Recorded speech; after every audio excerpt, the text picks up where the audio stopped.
Good morning and good evening friends.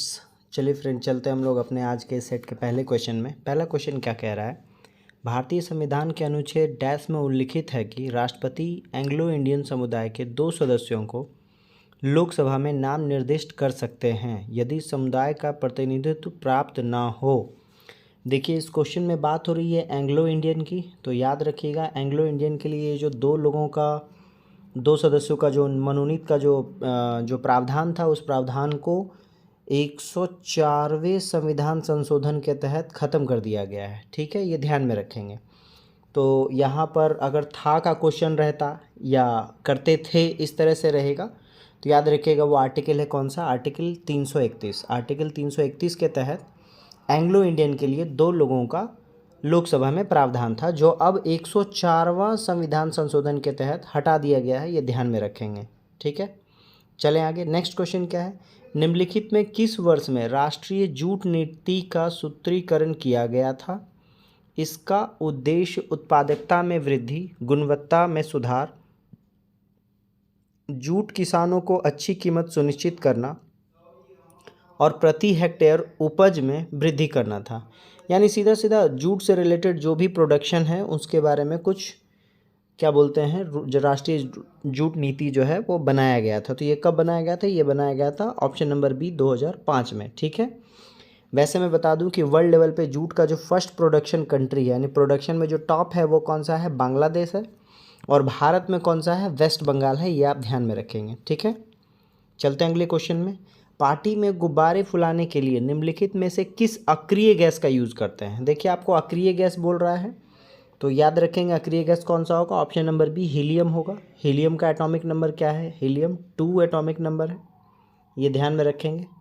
Next question है, प्रथम राष्ट्रमंडल खेलों का आयोजन इनमें से किस वर्ष किया गया था? देखिए, बात कर रहा है यहाँ कॉमनवेल्थ गेम्स का, राष्ट्रमंडल खेल का। तो प्रथम राष्ट्रमंडल खेल हुआ था ऑप्शन नंबर बी 1930 में। और जैसे 1930 आएगा तो इतिहास की एक महत्वपूर्ण घटना याद आएगी, वो है क्या? नमक सत्याग्रह, जिसको कि सविनय अवज्ञा आंदोलन कहा गया था। ठीक है, नेक्स्ट क्वेश्चन क्या है, निम्नलिखित में से किस महासागर का सबसे गहरा बिंदु जावा गर्त है? देखिए, क्वेश्चन रिपीटेड है। जावा गर्त कहाँ है ये आपसे पूछ रहा है, किस महासागर में? ऑप्शंस है आर्कटिक महासागर, हिंद महासागर, प्रशांत महासागर, अटलांटिक महासागर। वेरी गुड, आंसर क्या होगा? हिंद महासागर में है क्या जावा गर्त? कहाँ पे है? इंडोनेशिया के आसपास है, ध्यान में रखेंगे। नेक्स्ट क्वेश्चन है, भारतीय संविधान के निम्नलिखित में से किस अनुच्छेद के अनुसार देश के नागरिकों को प्राण एवं दैहिक स्वतंत्रता के संरक्षण का अधिकार प्राप्त है? जैसे ही प्राण एवं दैहिक स्वतंत्रता आया तो याद रखिएगा ये एक ऐसा आर्टिकल है जिसको हम लोग 352 लगने के बाद भी, 352 का मतलब हो गया कौन सा? 352 मतलब हो गया कौन सा? आपका नेशनल इमरजेंसी लगने के बाद भी हटाया नहीं जा सकता प्राण और दैहिक स्वतंत्रता। ये आप ध्यान में रखेंगे। ये कौन सा आर्टिकल में होगा? ये आर्टिकल 21 में होगा। अनुच्छेद 21 जो है वो है आपका प्राण और दैहिक स्वतंत्रता, जिसको कि इमरजेंसी के वक्त भी हटाया नहीं जा सकता, निलंबित नहीं किया जा सकता। नेक्स्ट क्वेश्चन है, भारत सरकार की आयुष्मान भारत योजना के तहत एक परिवार को मिलने वाले वार्षिक स्वास्थ्य कवर की राशि कितनी है? याद रखिएगा, आयुष्मान भारत के तहत एक परिवार को 5 लाख रुपए, ऑप्शन नंबर ए दिख रहा होगा आपको, 5 लाख रुपए की सहायता राशि दी जाती है पूरे एक परिवार के जितने भी मेंबर हैं उनको। इंडिविजुअल नहीं दिया जाता है, पूरे एक परिवार को 5 लाख रुपए दिया जाता है 1 साल में। नेक्स्ट क्वेश्चन है, केरल में मनाया जाने वाला ओणम नामक भारतीय त्यौहार कितने दिनों तक मनता है? तो याद रखिएगा ओणम त्यौहार जो है वो हमारे दुर्गा पूजा की तरह मनता है। तो दुर्गा पूजा में जैसे 10 दिन का होता है दशहरा, वैसे ही ओणम में याद रखेंगे टोटल कितना डे होता है? तो टोटल 10 दिन होता है। ये आप ध्यान में रखेंगे। ठीक है, चलें आगे। नेक्स्ट क्वेश्चन क्या है, बनारस में इनमें से किस राजा को 1781 में वॉरेन हेस्टिंग द्वारा गिरफ्तार किया गया था? देखिए, सबसे पहले तो ये समझ में आया कि 1781 में कौन है? वॉरेन हेस्टिंग है, यह ध्यान रखेंगे। अच्छा, वॉरेन हेस्टिंग बंगाल के प्रथम गवर्नर जनरल हुआ करते थे। और 1773 में रेगुलेटिंग एक्ट किसके शासनकाल में आया है? वॉरेन हेस्टिंग्स के शासनकाल में। अब पूछ रहा है 1781 में इन्होंने किनको जो है गिरफ्तार कर लिया था? आंसर क्या होगा? आंसर होगा ऑप्शन बी, जैत सिंह को गिरफ्तार कर लिया गया था। चलें आगे। नेक्स्ट क्वेश्चन क्या है, नवंबर 2020 में प्रधानमंत्री नरेंद्र मोदी ने इनमें से किस राज्य में शांति की प्रतिमा यानी कि स्टैचू ऑफ पीस का अनावरण किया है? तो ये किया है कहाँ पे? राजस्थान में किया है। ऑप्शन नंबर सी आपको नज़र आ रहा होगा। अच्छा, क्वेश्चन ये आएगा जैसे स्टैचू ऑफ पीस जो है वो किसकी प्रतिमा है? तो याद रखेंगे ये प्रतिमा है आपकी वल्लभ सुरीश्वर महाराज की। किनका है? वल्लभ सुरीश्वर महाराज की प्रतिमा है ये। और कहाँ किया गया है? राजस्थान में किया गया है अनावरण स्टैचू ऑफ पीस का। नेक्स्ट क्वेश्चन क्या है? जब रक्त प्रवाह में कैल्शियम की मात्रा अधिक हो जाती है तो मनुष्यों में निम्नलिखित में से किस ग्रंथि द्वारा कैल्सीटोनिन हार्मोन का स्राव होता है? देखिए, जब बात हो रही है किसकी? कैल्शियम की, तो हम लोगों को पता है कि कैल्शियम से रिलेटेड एक बीमारी भी होती है जिसको हम थायराइड कहते हैं। तो देखिए ऑप्शन नंबर ए आपको नज़र आ रहा होगा। थायराइड वो ग्रंथि है जिसके द्वारा कैल्सीटोनिन हार्मोन का स्राव होता है। ठीक है, चलें आगे। नेक्स्ट क्वेश्चन क्या है? निम्नलिखित में से किस वर्ष में गांधी इरविन समझौते पर हस्ताक्षर किए गए थे? देखिए क्वेश्चन रिपीटेड है। गांधी इरविन समझौता कब हुआ था? सेकेंड गोलमेज सम्मेलन से पहले, सेकेंड राउंड टेबल कॉन्फ्रेंस से पहले। और सेकेंड राउंड टेबल कॉन्फ्रेंस कब हुआ था? 1931 में हुआ था। तो याद रखिएगा गांधी इरविन समझौता भी हुआ है 1931 को, ये आप ध्यान में रखेंगे। चलते हैं अगले क्वेश्चन में। निम्नलिखित शख्सियत में से किसे भारत में पिछड़े वर्गों का जातियों के प्रवक्ता के रूप में वर्णित किया जाता है? देखिए, पिछड़े वर्गों का जातियों का प्रवक्ता किसको कहा जाता है? तो आई होप सो आप सभी इस क्वेश्चन से वाकिफ़ होंगे। ऑप्शन नंबर सी, बाबा भीमराव अम्बेडकर को कहा जाता है। साथ ही साथ याद रखेंगे भीमराव अम्बेडकर को संविधान निर्माता भी कहते हैं। और तो और जो ड्राफ्टिंग कमेटी बनी थी, ड्राफ्टिंग कमेटी जो कि लोक लेखा समिति थी, उसके ये क्या थे? अध्यक्ष भी थे। चलते हम लोग अगले क्वेश्चन में। अगला क्वेश्चन क्या कह रहा है? क्वेश्चन नंबर 14, अचंत शरद कमल एक भारतीय पेशेवर डैश खिलाड़ी हैं। यानी आपसे पूछ रहा है कि अचंत शरद कमल जो हैं वो किस खिलाड़ी से रिलेटेड हैं? तो ऑप्शन में देखेंगे option number B, table tennis. Table tennis खिलाड़ी हैं कौन? अचंत शरद कमल। इनका रिसेंटली में काफ़ी नाम हुआ है। चलें आगे। नेक्स्ट क्वेश्चन है, इंडियन प्रीमियर लीग मैच में 2 मेडन ओवर की गेंदबाजी करने वाला प्रथम गेंदबाज निम्नलिखित में से कौन बना है? इंडियन प्रीमियर लीग का मतलब हो गया आईपीएल। तो आईपीएल में लगातार 2 ओवर मेडन करने वाला खिलाड़ी कौन बनेगा? तो ऑप्शन नंबर आप देखेंगे कौन सा? ऑप्शन नंबर मोहित शर्मा है, मोहम्मद सिराज है, इमरान ताहिर है और सोहेल तनवीर है। आंसर क्या होगा? आंसर होगा मोहम्मद सिराज। ठीक है, मोहम्मद सिराज 2 लगातार मेडन ओवर करने वाले गेंदबाज बने हैं आईपीएल में। शहीदी सभा त्यौहार निम्नलिखित में से किस राज्य द्वारा मनाया जाता है? तो जो शहीदी सभा त्यौहार है वो मनाया जाता है ऑप्शन ए, पंजाब के द्वारा। अच्छा, किस लिए मनाया जाता है? तो गुरु गोविंद सिंह के जो 2 बेटे थे, जोरावर सिंह और फतेह सिंह की शहादत में जो है मनाया जाता है शहीदी सभा। और आपको पता होगा कि 26 दिसंबर को अब से प्रति वर्ष जो है वीर बाल दिवस मनाया जाता है इन्हीं के याद में। नेक्स्ट क्वेश्चन क्या है आपका? बाणभट्ट ने राजा डैश की जीवनी लिखी है। तो ये क्वेश्चन बहुत ही आसान है, रिपीटेड भी है। बाणभट्ट ने किसकी रचना लिखी की है? हर्षवर्धन ने रचना की है, जिसका बुक का क्या नाम है? हर्षचरित्र नाम है। हर्षचरित्र जो है बाणभट्ट द्वारा लिखा गया है। नेक्स्ट क्वेश्चन क्या है आपका? निम्नलिखित में से कौन grand parents bag of stories की लेखिका है? देखिए लेखिका है पूछ रहा है, grand parents bag of stories, तो लेखिका कौन सी होंगी? ऑप्शन में देखेंगे आप तो ऑप्शन नंबर डी देख लीजिए, सुधा मूर्ति जो हैं वो grand parents bag of stories की लेखिका है। कौन? सुधा मूर्ति। नेक्स्ट है, भारत में किस निर्जन द्वीप में एक पक्षी अभ्यारण्य है? अच्छा, क्वेश्चन निर्जन द्वीप अगर बोल दिए, निर्जन का मतलब हो गया जहाँ एक भी आदमी रहते नहीं, एक ऐसा जगह जहाँ पक्षी अभ्यारण्य है पहले से। ऑप्शंस में है पट्टी द्वीप, पिट्टी द्वीप, बैरन द्वीप, बेले द्वीप और बल्फ द्वीप। तो आंसर क्या होगा? आंसर है आपका पिट्टी द्वीप। याद रखिएगा ये पिट्टी द्वीप है किसके एरिया में? तो ये लक्षद्वीप केंद्र शासित प्रदेश में पिट्टी द्वीप स्थित है और यहाँ क्या है? एक पक्षी अभ्यारण्य भी है। नेक्स्ट क्वेश्चन है, निम्नलिखित में से किस वास्तुकार को ब्रिटिश काल के दौरान नई दिल्ली के मुख्य भागों में इमारतों की योजना बनाने और उन्हें डिज़ाइन करने का श्रेय दिया जाता है? देखिए आपसे पूछ रहा है नई दिल्ली के मुख्य भागों को ब्रिटिश शासनकाल के दौरान। तो ब्रिटिश शासनकाल के दौरान दिल्ली में जितना भी गवर्नमेंट जो बिल्डिंग बना था उसका डिज़ाइन करने का किनको दिया गया था श्रेय? ऑप्शन नंबर सी देखिए, एडविन लुटियन। ठीक है, एडविन लुटियन ने ही संसद का भी फॉर्मेशन किया है, राष्ट्रपति भवन का भी फॉर्मेशन किया है, डिज़ाइन वगैरह तैयार करवाया है। नेक्स्ट है, निम्नलिखित में से कौन सा द्वीप यूनेस्को विश्व धरोहर स्थल है जिसमें मुख्य रूप से हिंदू भगवान शिव को समर्पित गुफा मंदिर स्थित है? आपको कह रहा है यूनेस्को वर्ल्ड हेरिटेज साइट में भी है और शिव को समर्पित है, तो ऑप्शन नंबर बी देख सकते हैं आप। एलिफेंटा द्वीप जो है, यही द्वीप जो है वो मुंबई में है और मुंबई में ही स्थित है, यूनेस्को वर्ल्ड हेरिटेज साइट में भी है और भगवान शिव को समर्पित है। अच्छा, क्वेश्चन ये है कि एलिफेंटा द्वीप को कब शामिल किया गया है? तो ये शामिल किया गया है कब? 1987 में। कब? 1927 में एलिफेंटा द्वीप को यूनेस्को विश्व धरोहर में शामिल किया गया है, जो भगवान शिव को है और महाराष्ट्र में है। नेक्स्ट है, निम्नलिखित में कौन सा समुद्री बंदरगाह हिंद महासागर में स्थित नहीं है? आपसे पूछ रहा है। तो देखिए, मनीला जो फिलीपींस है ये आपका हिंद महासागर में स्थित नहीं है। कहाँ है मनीला जो है वो? कहाँ है आपका प्रशांत महासागर में स्थित है, प्रशांत महासागर में, उत्तरी प्रशांत महासागर में। जो मेलबर्न है ऑस्ट्रेलिया, ये भी क्या है आपका? हिंद महासागर में। जकार्ता भी है और चेन्नई भी है। ठीक है, नेक्स्ट क्वेश्चन क्या है आपका?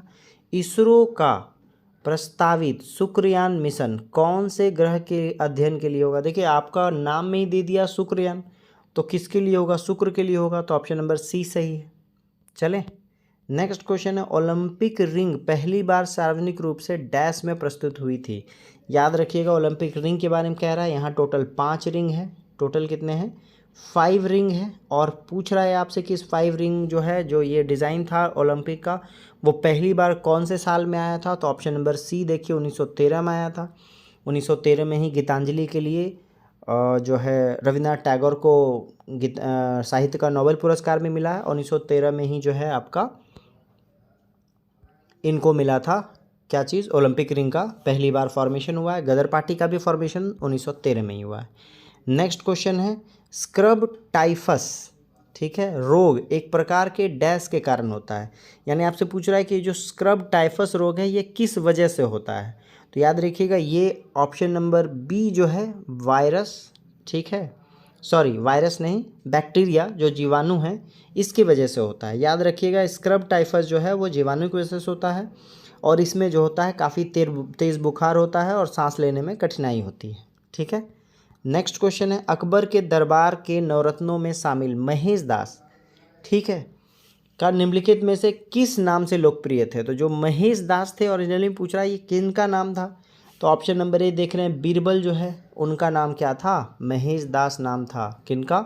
बीरबल का। ये आप ध्यान में रखेंगे, बीरबल का उपनाम महेश दास। नेक्स्ट क्वेश्चन क्या है? क्वेश्चन नंबर 27, अल्फ्रेड नोबेल की स्मृति में आर्थिक विज्ञान में 2020 का स्वरीजेस रिक्स बैंक पुरस्कार संयुक्त रूप से डैश को दिया गया। देखिए, आपसे पूछ रहा है 2020 का पूछ रहा है आपसे, स्वरीजेस रिक्स बैंक पुरस्कार, तो किसको मिला है? तो ये मिला है पॉल आर मिलग्रॉम और रॉबर्ट बी विल्सन को। ऑप्शन नंबर बी सही होगा, याद रखिएगा। आर्थिक विज्ञान के क्षेत्र में आपसे पूछ रहा है, पॉल आर मिलग्रॉम और रॉबर्ट बी विल्सन को मिला है। नेक्स्ट क्वेश्चन है यह आपका, इकोनॉमिक सर्वे ऑफ इंडिया 2019-20 ने डैश के विचार को एक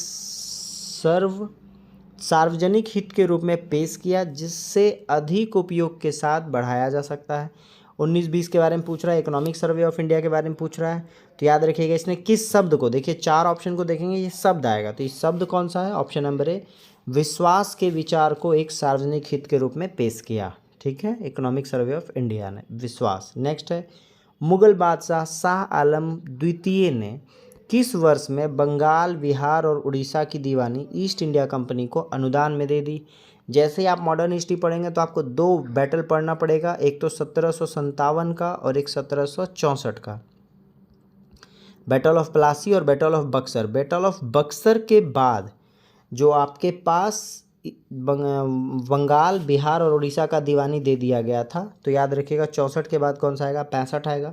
तो ऑप्शन नंबर बी दिख रहा होगा, 1765 यही वो टाइम था। चलें आगे, नेक्स्ट क्वेश्चन क्या है आपका, निम्नलिखित में से कौन एक पेशेवर बिलियर्ड खिलाड़ी है? ऑप्शन में देखेंगे, भक्ति शर्मा, पंकज आडवाणी, कृष्ण पाठक, दीपक पुनिया।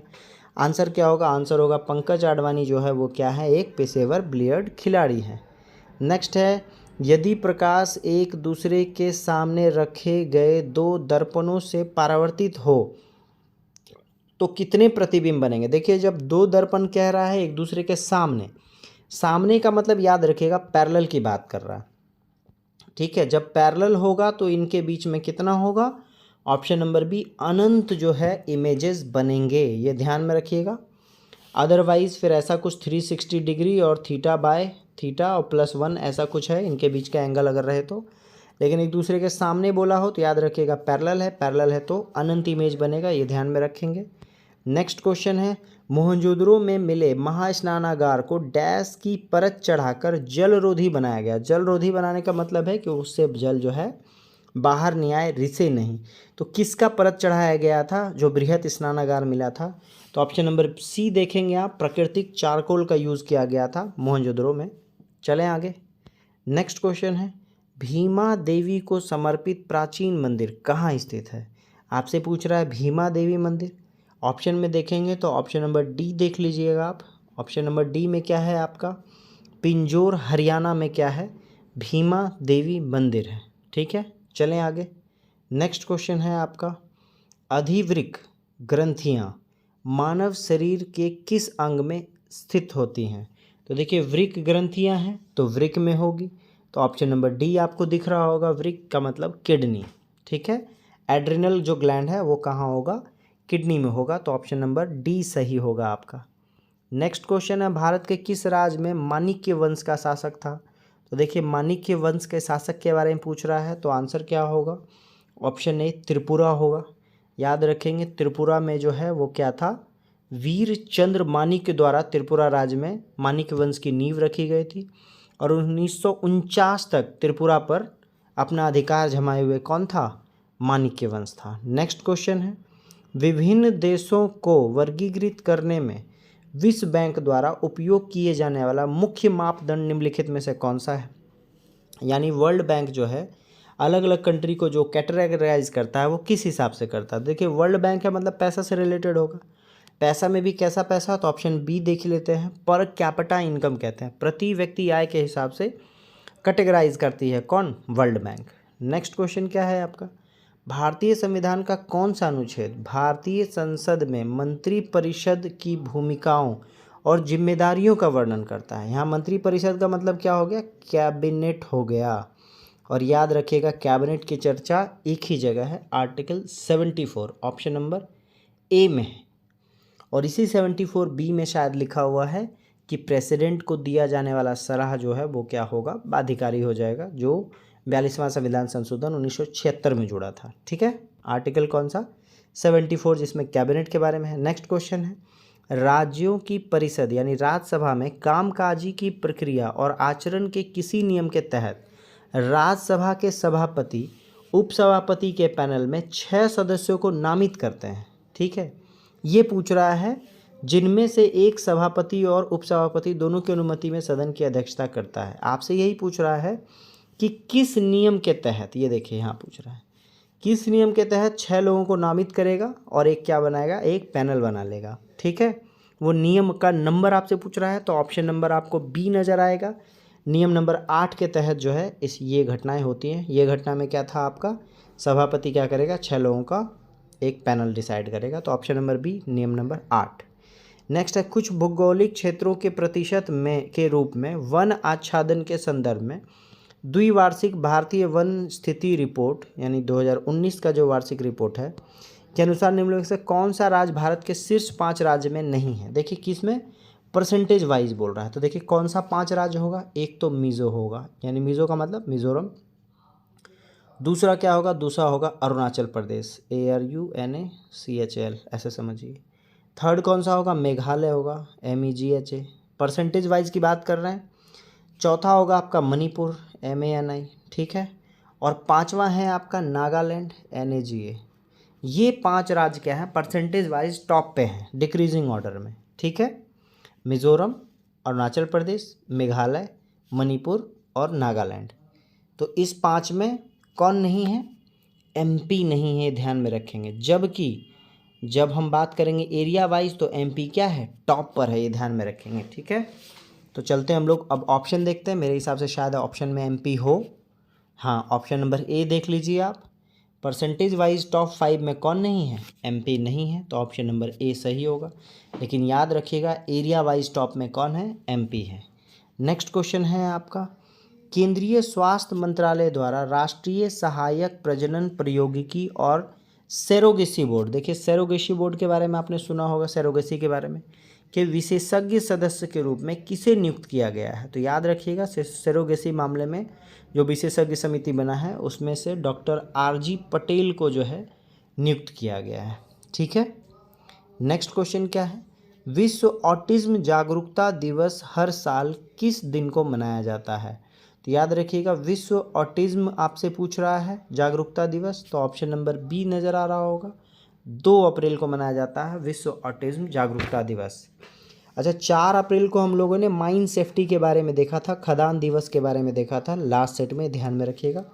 फिलहाल इस क्वेश्चन का आंसर क्या है? 2 अप्रैल है। नेक्स्ट है, तेलंगाना सरकार ने नगर पालिका प्रशासन और शहरी विकास मंत्रालय ने हैदराबाद और उनके आसपास कितने जल निकायों के कायाकल्प और विकास के लिए कार्यक्रम शुरू किया गया है? तो याद रखिएगा कितने जल निकाय के लिए? ऑप्शन देखेंगे तो ऑप्शन नंबर डी आपको दिख रहा होगा, 50 जो है जल निकायों के लिए कार्यक्रम शुरू किया गया है तेलंगाना सरकार द्वारा। नेक्स्ट क्वेश्चन क्या है, नासा के मून टू मार्स प्रोग्राम के पहले प्रमुख के रूप में किसे नियुक्त किया गया है? मून टू मार्स प्रोग्राम मतलब चंद्रमा तो हम लोग अब अचीव कर लिए हैं, वो लोग मंगल को भी अचीव करेंगे, तो किसको नियुक्त किया गया है? तो ऑप्शन देखेंगे तो ऑप्शन नंबर डी देख सकते हैं आप, अमित क्षत्रिय को नियुक्त किया गया है मून टू मार्स प्रोग्राम के लिए नासा द्वारा। किनको? अमित क्षत्रिय को। नेक्स्ट है, वार्षिक भारतीय श्रीलंका द्विपक्षीय समुद्री अभ्यास स्लीनेक्स। अच्छा, स्लीनेक्स में देखेंगे SL से हो गया श्रीलंका, I से हो गया इंडिया, N से हो गया नेवल एक्सरसाइज। क्लियर? तो ये पूछ रहा है आपसे स्लीनेक्स का कौन सा संस्करण कोलंबो श्रीलंका में आयोजित किया गया, मतलब श्रीलंका इस बार स्लीनेक्स जो है 2023 वाला वो कहाँ हुआ था? कोलंबो में हुआ था। तो ऑप्शन नंबर आपको दिखेगा बी, 10वां संस्करण था ये स्लीनेक्स का। कौन सा नंबर का संस्करण था? 10वां था, ये आप ध्यान में रखेंगे। चलें आगे। नेक्स्ट क्वेश्चन क्या है आपका, दूसरी G20 टूरिज्म वर्कर ग्रुप की बैठक किस शहर में हुई है? G20 टूरिज्म वर्किंग ग्रुप की बैठक किस शहर में हुई है?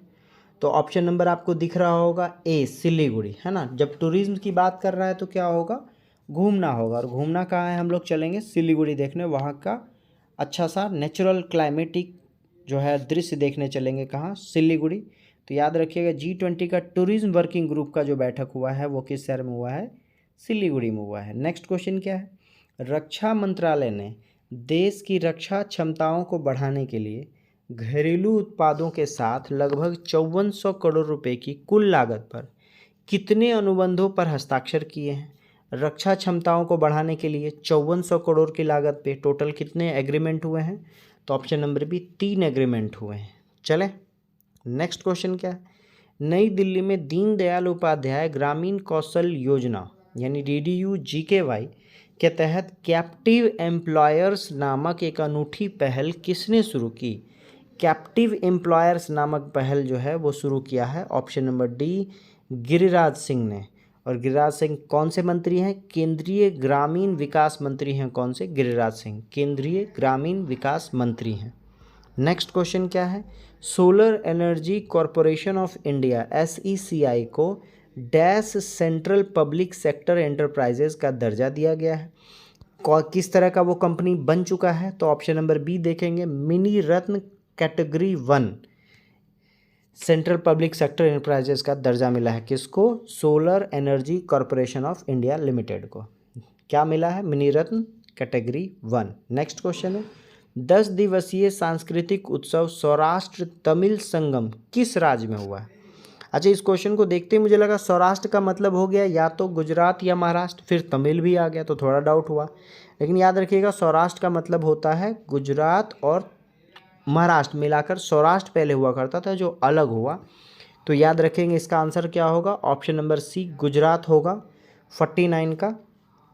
10 दिवसीय सांस्कृतिक उत्सव सौराष्ट्र तमिल संगम कहाँ हुआ है? गुजरात में हुआ है। नेक्स्ट क्वेश्चन क्या है आपका? कम्बम पनीर थ्राचाई, जिसे कम्बम अंगूर के नाम से भी जाना जाता है, को भौगोलिक संकेत यानी जीआई टैग मिला है। कुंबुम अंगूर किस राज्य का अंगूर है? तो याद रखेंगे option number B, Tamil Nadu. Tamil Nadu में क्या है? कुंबुम अंगूर है। ठीक है, कहाँ है? तमिलनाडु में है कुंबुम अंगूर, जिसको जीआई टैग मिला है। नेक्स्ट है, भारत का सबसे नया नाभिकीय ऊर्जा संयंत्र कौन सा है? सबसे नया का मतलब सबसे बाद में बना हुआ, तो ऑप्शन नंबर सी दिखेगा आपको। कुडनकुलम जो है वो क्या है आपका? रूस की सहायता से मिला था, याद रखिएगा। और ये सबसे नया आपका क्या है? नाभिकीय ऊर्जा संयंत्र है। नेक्स्ट है, मीथेन का प्राकृतिक क्या है? तो मीथेन किसको कहते हैं? CH4 को मीथेन कहते हैं। तो ऑप्शन नंबर डी आपको दिख रहा होगा, CH4, ये क्या है आपका? मीथेन है। ठीक है, और इसमें क्या होता है? सारा का सारा सिंगल बॉन्ड है, सैचुरेटेड हाइड्रोकार्बन है, मतलब संतृप्त हाइड्रोकार्बन है, CH4। Next question, question number 53 क्या है? केल्विन पैमाने पर पानी का हिमांक क्या है? देखिए, हिमांक पानी का होता है 0 डिग्री सेल्सियस पे, और केल्विन में बदलेंगे तो 273.15 केल्विन होता है। तो ऑप्शन नंबर डी आपको दिख रहा होगा, ये क्या है आपका? पानी का हिमांक है। नेक्स्ट है, कोशिका की खोज किसने की थी? तो देखिए, कोशिका की खोज के बारे में भी आपने पढ़ा है, क्वेश्चन रिपीटेड है। कोशिका की खोज option number B, Robert Hooke ने की थी। किसने की थी? रॉबर्ट हुक ने की थी। नेक्स्ट क्वेश्चन है, निम्नलिखित में से किस अंग की व्याधियों के निदान के लिए ईसीजी किया जाता है? तो याद रखिएगा, लास्ट सेट में भी ईसीजी का फुल फॉर्म था इलेक्ट्रो एनसेफेलोग्राम।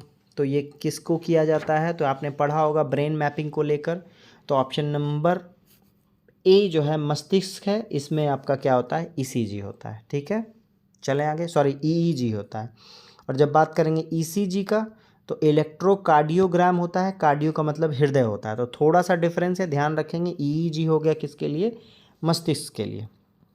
नेक्स्ट है, फास्फोरस की परमाणुकता कितनी होती है? तो देखिए, फास्फोरस P4 लिखाता है, तो परमाणुकता कितनी होगी? 4 होनी चाहिए मेरे हिसाब से। तो देखिए, ऑप्शन नंबर बी दिख रहा होगा, चतुष्परमाणुक।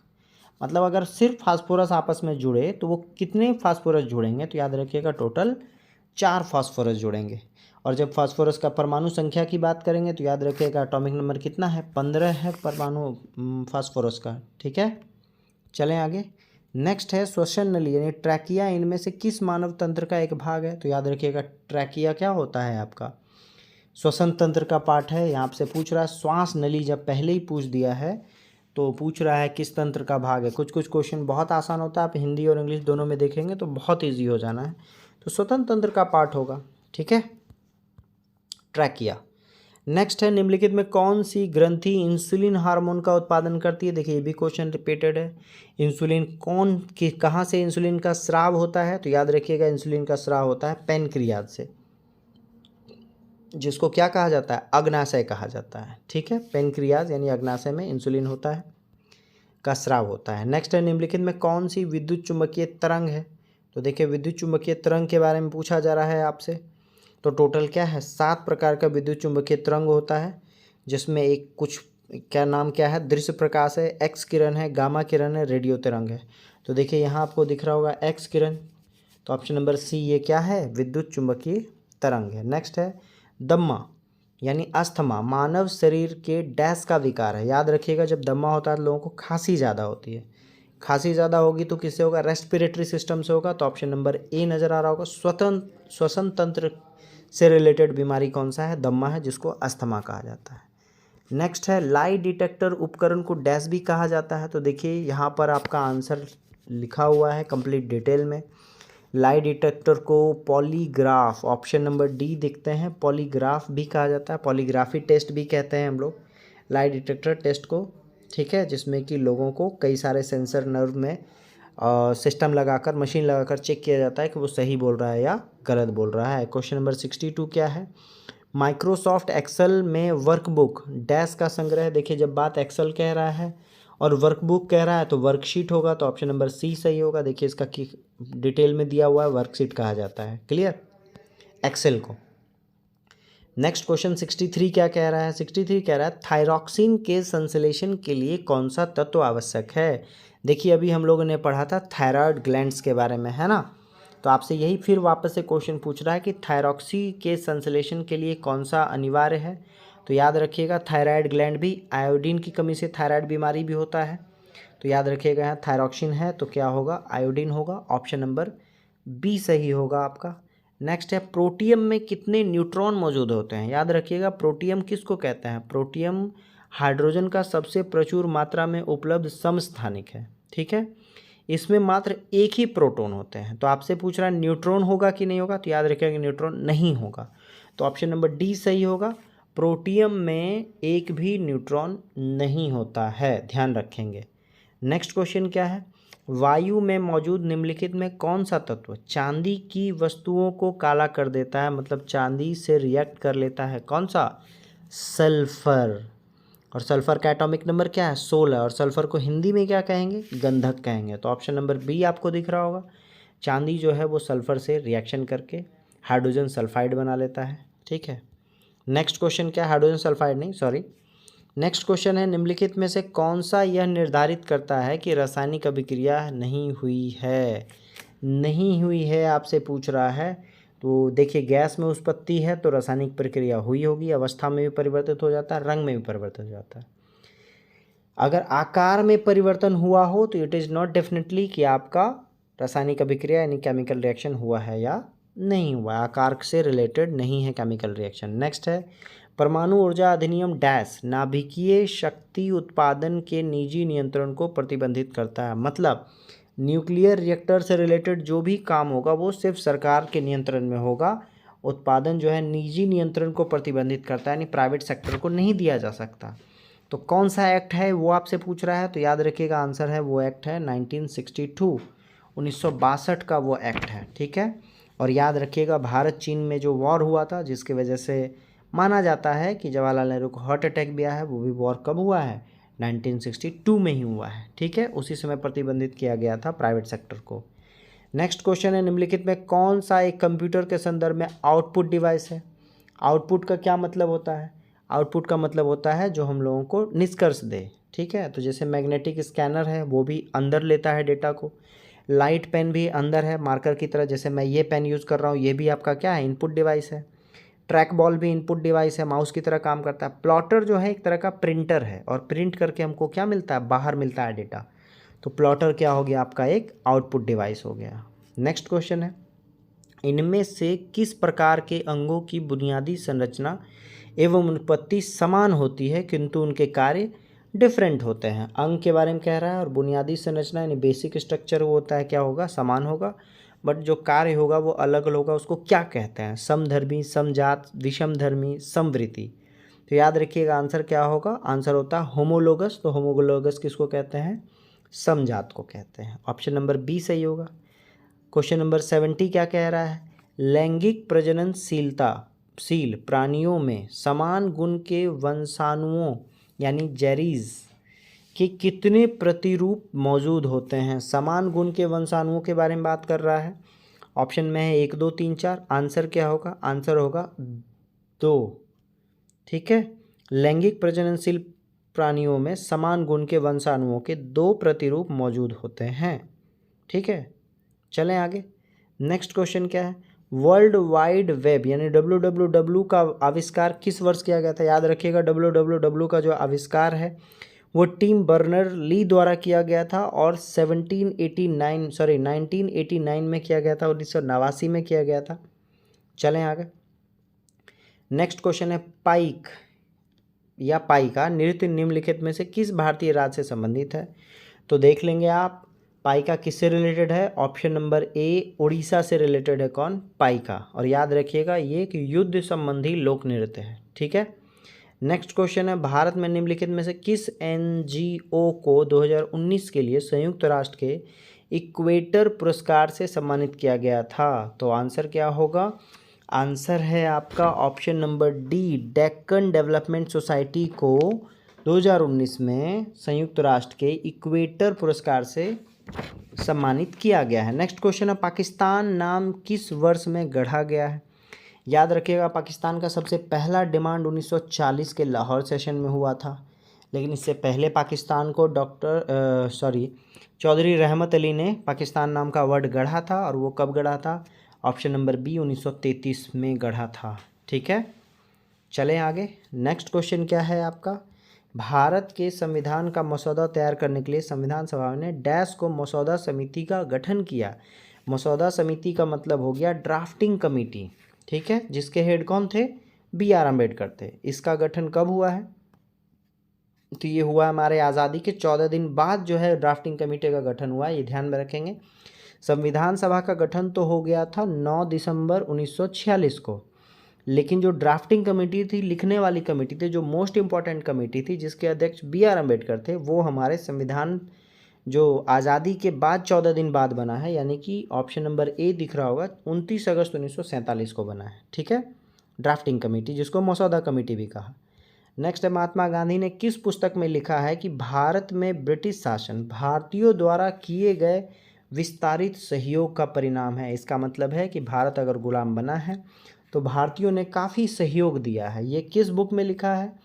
चारों का चारा बुक देख लीजिए, ये महात्मा गांधी का लिखा हुआ, ये तो खैर ऑटोबायोग्राफी है, सत्य के साथ मेरा प्रयोग, हिंद स्वराज, मेरे सपनों का भारत और ग्राम स्वराज। तो याद रखिएगा option number B Hind Swaraj में ये लिखा है उन्होंने कि ब्रिटिश शासन भारतीयों द्वारा किए गए विस्तारित सहयोग का परिणाम था। नेक्स्ट है, दिसंबर 2020 तक प्राप्त जानकारी के अनुसार केंद्रीय मंत्रिमंडल में संसदीय मामलों के केंद्रीय मंत्री कौन थे?